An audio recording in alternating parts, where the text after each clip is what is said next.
Nagdadamay po kami sa pagkawala ng iyong ina. Maraming salamat. O anong plano mo ngayon sila? Siguro hindi ko na lang paabutin ng siyang na araw ang lamay ng aking ina. Ha? Pwede ba yun? Isa yan sa mga kultura o tradisyon ng mga Butanes.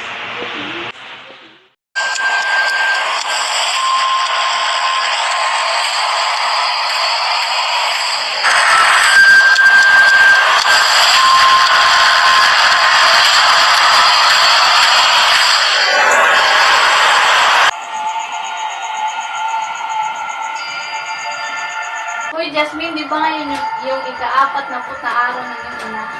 Kaya dapat ipinagdadasal mo na ngayon ang kaluluwa niya para matahimik siya. Naku, nga ngayon yun. Naku, hihingi na lang ako ng tawad kay ina. Ginagawa. Nako, ilang beses mo nang sinusuway yung tradisyon at kultura ng mga Butanes. Alam mong hindi tatahimik yung kaluluwa ng patay kung hindi siya magdadasal.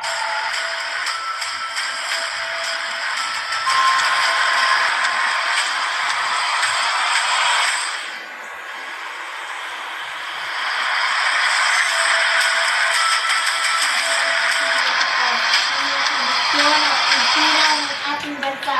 Alam mong mali yun. Ina,